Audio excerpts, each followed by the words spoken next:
بسم اللہ الرحمن الرحیم السلام علیکم ورحمۃ اللہ وبرکاتہ۔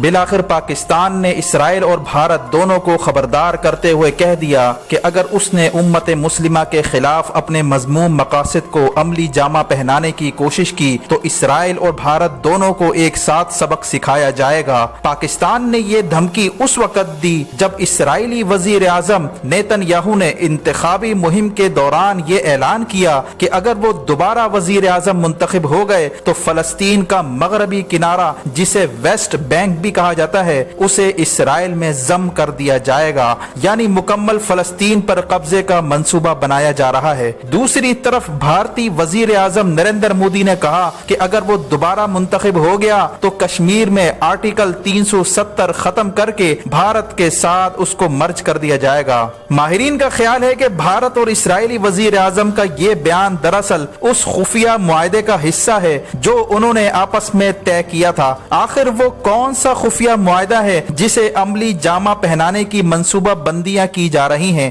آخر وزیر اعظم عمران خان کو اسرائیل اور بھارت دونوں کو دھمکیاں کیوں دینا پڑ گئیں؟ مزید ڈسکس کرنے سے پہلے ہمارا چینل سبسکرائب کریں اور بیل آئیکن پر کلک کریں تاکہ ہر آنے والی ویڈیو کا نوٹیفیکیشن آپ کو بر وقت مل سکے۔ ناظرین کرام، ماہرین جو کہ اس وقت اسرائیلی انتخابی ماحول پر نظر رکھے ہوئے ہیں، ان کا ماننا ہے کہ اس وقت اسرائیل میں حالیہ انتخابات میں مسلمانوں کے خلاف شدید نفرت اور حقارت آمیز نعرے لگائے جا رہے ہیں، اور خاص طور پر اسرائیل کی دائیں بازو کی تنظیم جس کا نام لیکوڈ ہے، اس کی نمائندگی اسرائیلی وزیر اعظم نیتن یاہو کر رہا ہے۔ نیتن یاہو نے اسرائیل میں انتخابی مہم کے دوران یہ کہا تھا کہ اگر مجھے ووٹ نہ دیا تو فلسطین کے عرب تم پر غالب آ جائیں گے اور اسلام پسند تمہیں کھا جائیں گے۔ نیتن یاہو جس پر پہلے ہی کرپشن کے کافی الزامات ہیں، اس کے دور میں اسرائیل کے سرکاری محکموں میں ریکارڈ کرپشن ہوئی ہے۔ اس نے اپنے آپ کو الیکشن میں ہارتا ہوا دیکھ کر ایک بار پھر نفرت کی بنیاد پر ووٹ حاصل کرنے کا فیصلہ کر لیا۔ اس سلسلے میں پوری ریاستی مشینری نے اسرائیل میں جگہ جگہ بینر لگا دیے۔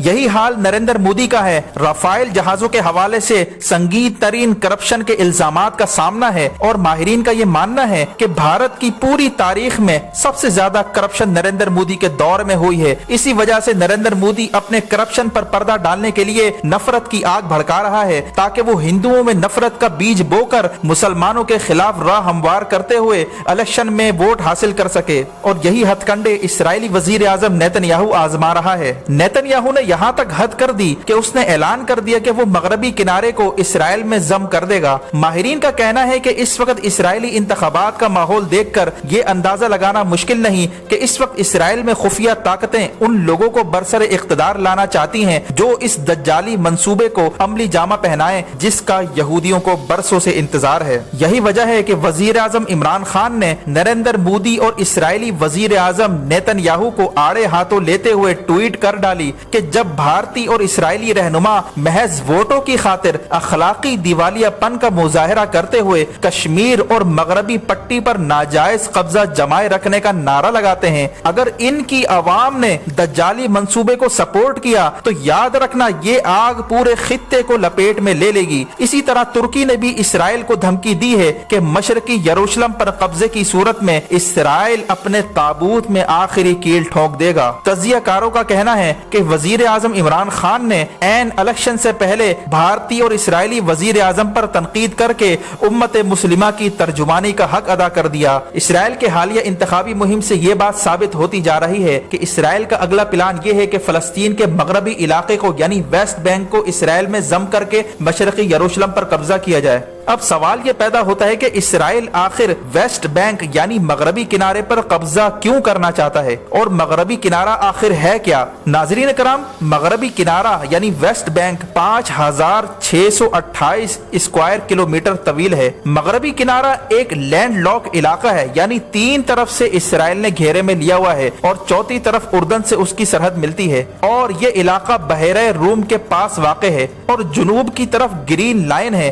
جو اسرائیل اور مغربی کنارے کو الگ کرتی ہے۔ اسی طرح مغربی جانب بحیرہ مردار بھی واقع ہے۔ जब 1948 में अरब इसराइल जंग हुई थी, इस जंग के नतीजे में उर्दन ने मगरबी किनारे पर कब्जा कर लिया था और 1950 में उर्दन के साथ इल्हाक कर दिया था। फिर 1967 में दोबारा अरबों और इसराइल के दरमियान 6 रोजा जंग हुई। इस 6 रोजा जंग के नतीजे में इसराइल ने मगरबी किनारे पर कब्जा कर लिया। फिर फलस्तीन की नुमाइंदा तंजीम PLO और इसराइल के दरमियान ओस्लो मुआहदा तय पाया। ओस्लो मुआहदे के तहत मगरबी किनारे का 60% सिविल और सिक्योरिटी कंट्रोल इसराइल के पास होगा और 40% इलाके पर फलस्तीनियों का कंट्रोल होगा। लेकिन ये मुआहदा आर्जी मुआहदा था जो कि मगरबी किनारे के नज्म व नसक को चलाने के लिए किया गया था। जैसे कश्मीर का इलाका है जो कि भारत के जेर इंतजाम है लेकिन भारत का हिस्सा नहीं है, इसी तरह वेस्ट बैंक का कुछ इलाका इसराइल के कंट्रोल में है लेकिन इसराइल का हिस्सा नहीं है। यही वजह है कि इंटरनेशनल लॉ के मुताबिक 1967 के बाद इसराइल ने जिन इलाकों पर कब्जा किया है वो नाजायज कब्जा कहलाता है। इसी तरह इंटरनेशनल कोर्ट ऑफ जस्टिस ने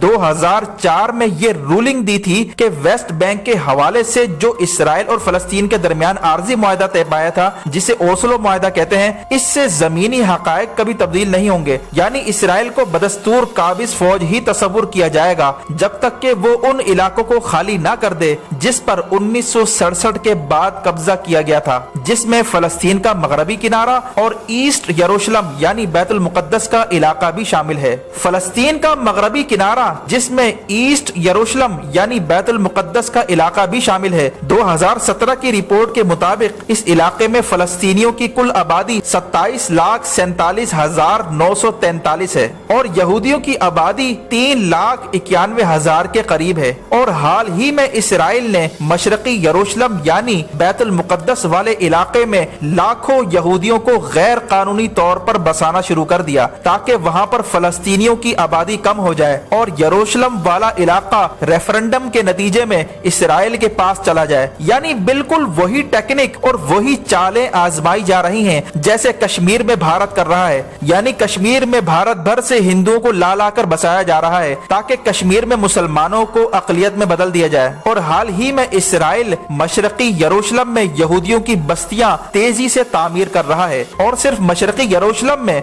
2 लाख से जायद यहूदियों को आबाद कर चुका है। यानी एक तरफ इसराइल फलस्तीनियों की नस्ल कुशी करके इनकी आबादी कम कर रहा है, दूसरी तरफ इसराइल यहूदियों को दुनिया भर से ला लाकर मगरबी किनारे और यरूशलेम में आबाद कर रहा है ताकि फलस्तीनियों को अकलियत में बदल कर सारे फलस्तीन पर कब्जा कर लिया जाए। माहिरीन का कहना है कि इसराइल मगरबी किनारे पर कंट्रोल हासिल करने के बावजूद इसको अपने साथ जम नहीं कर सका। इसकी बुनियादी वजह यह है कि इसराइलियों का मानना है कि इस वक्त मगरबी किनारे में फलस्तीनियों की आबादी ज्यादा है और ज्यादातर फलस्तीनी इसराइल के वजूद ही के खिलाफ हैं। अगर इसको बाकायदा इसराइल के साथ जम कर दिया जाता है तो ये सारे फलस्तीनी मुजाहिमत कार इसराइल में घुस जाएंगे और इसराइल की फौज के लिए मुश्किलात पैदा कर देंगे और ये मुजाहिमत पूरे इसराइल में फैल सकती है। इसीलिए इसराइल की कोशिश रही है कि वो मगरबी किनारे खास तौर पर मशरकी यरूशलेम के इलाके को यहूदियों से भर दे और वहाँ से फलस्तीनियों को बेदखल करके वहाँ पर एक बाड़ लगा दे या मजबूत दीवार तामीर करके फलस्तीनियों का रिश्ता यरूशलेम से काट दे। यही वजह है कि कुछ अरसे पहले ये खबर आई थी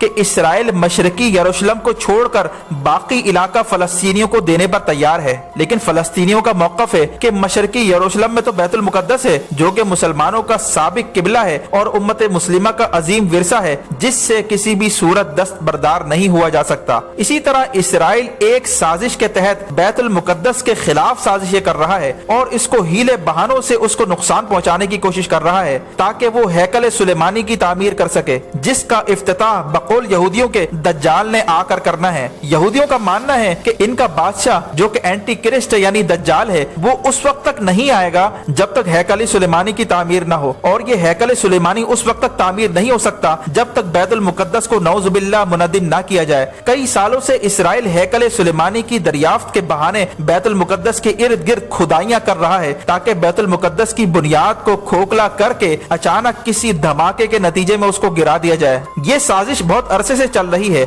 मस्जिद अक्सा की फजीलत यह है कि हदीस में आता है कि मस्जिद अक्सा में एक नमाज पढ़ने का सवाब सवाब 500 नमाजों के बराबर है। मस्जिद अक्सा खाने काबा और मस्जिद नबवी के बाद मुसलमानों का तीसरा मुकद्दस तरीन मकाम है। ये यरूशलेम की सबसे बड़ी मस्जिद है जिसमें बैक वक्त 5000 नमाजियों की गुंजाइश मौजूद है। नाज़रीन कराम, मौजूदा दौर में जिस मस्जिद की तस्वीर दिखाई जाती हैं वो दरअसल कुब्बतुस सखरा की तस्वीर है। ये मस्जिद अक्सा की तस्वीर नहीं है। मस्जिद अक्सा की तस्वीर जो आपके सामने नजर आ रही है ये है असल तस्वीर। वाज़ेह रहे कि बैतुल मुक़द्दस को 2 मरतबा फतह किया गया था। एक दफा हजरत उमर फारूक रज़ी अल्लाह ताला अन्हु के दौर में, दूसरी मरतबा सुल्तान सलाहुद्दीन अय्यूबी के दौर में। बैतुल मुक़द्दस जहाँ वाक़े है वहाँ मुसलमान, यहूदी और ईसाई तीनों का दावा है। मुसलमानों का मानना है कि बैतुल मुक़द्दस मुसलमानों का अजीम विरसा है और मुसलमानों का साबका किबला है। यहूदियों का मानना है कि सन 70 ईस्वी में हैकल सुलेमानी की तबाही के बाद हैकल सुलेमानी की दीवार का कुछ हिस्सा बाकी रह गया था जहां 2000 साल से यहूदी जायरीन आकर रोया करते थे, इसीलिए इसे दीवारे गिरिया कहा जाता है। और मुसलमान इस दीवारे गिरिया को दीवारे बुर्राक कहते हैं क्योंकि मेराज के मौके पर नबी सल्लल्लाहु अलैहि वसल्लम की बुराक यहाँ आकर ठहरी थी। यहूदी कई सालों से हैकल सुलेमानी की बुनियादों की तलाश में हैं। यही वजह है वो समझते हैं कि बैतुल मुक़द्दस के नीचे हैकल सुलेमानी मौजूद है, हालांकि कभी भी यहूदी दलाइल से अपने मौक़िफ़ को साबित ना कर सके। यही वजह है कि यहूदियों ने मुख्तलिफ हीले बहाने से कई बार मस्जिद अक्सा को नुकसान पहुँचाने की कोशिश की। 21 अगस्त 1969 को एक ऑस्ट्रेलवी यहूदी जिसका नाम डेनिस माइकल रोहान था, उसने मस्जिद अक्सा को आग लगा दी, जिससे मस्जिद अक्सा 3 घंटे तक आग की लपेट में रही। इस आग के नतीजे में मस्जिद अक्सा का मशरकी हिस्सा मुनदिम हो गया था। मेहराब में मौजूद मिंबर भी नजर आतिश हो गया था, जिसे सलाहुद्दीन अय्यूबी ने फतह बैतुल मुक़द्दस के बाद नस्ब किया था। सलाहुद्दीन अय्यूबी ने क़िबला अव्वल की आजादी के लिए तकरीबन 16 जंगें लड़ी थी। मस्जिद अक्सा में आग लगाने के इस अलमनाक और अंदोहनाक वाक़े के बाद ख्वाब गफलत में डूबी उम्मत मुस्लिमा एक लम्हे के लिए बेदार हुई और तकरीबन 1 हफ्ते के बाद इस्लामी मुमालिक ने OIC कायम कर दी। अब इसराइल के हालिया इंतखाबात में ये बात खुलकर सामने आ गई कि वो मशरकी यरूशलेम के साथ साथ मुकम्मल फलस्तीन पर कब्जे का इरादा रखता है ताकि फलस्तीनियों की नस्ल कुशी करके यहूदियों को बसाया जाए। इसी तरह भारत में कश्मीरियों की नस्ल कुशी करने के लिए भारत ने आर्टिकल 370 खत्म करने का प्लान बनाया हुआ है। इन तमाम सूरत हाल में मुसलमानों को इस हवाले से मंसूबा बंदी करने की जरूरत है। इसीलिए वजीर आजम इमरान खान ने इसराइली और भारतीय अवाम से मुखातिब होकर कहा था कि अगर अमन पसंदों को वोट देने के बजाय तखरीबकार और दहशत गर्दों को वोट दिया तो इसके नतीजे में जो आग लगेगी उसमें तुम लोग जल कर राख हो जाओगे। अगर अकल और होश के नाखून ना लिए तो नविश्ते दीवार पर तुम्हारी इबरतनाक सजा पहले ही लिखी जा चुकी है और इंशाअल्लाह आखिरकार फतह मुसलमानों ही की होगी। वीडियो देखने का शुक्रिया। वीडियो को लाइक करके शेयर करें और हमारा चैनल सब्सक्राइब करके बेल आइकन पर क्लिक करें ताकि हर आने वाली वीडियो का नोटिफिकेशन आपको बर वक्त मिल सके। अपना और गिरदो नवाह के लोगों का ख्याल रखें। फी अमानिल्लाह।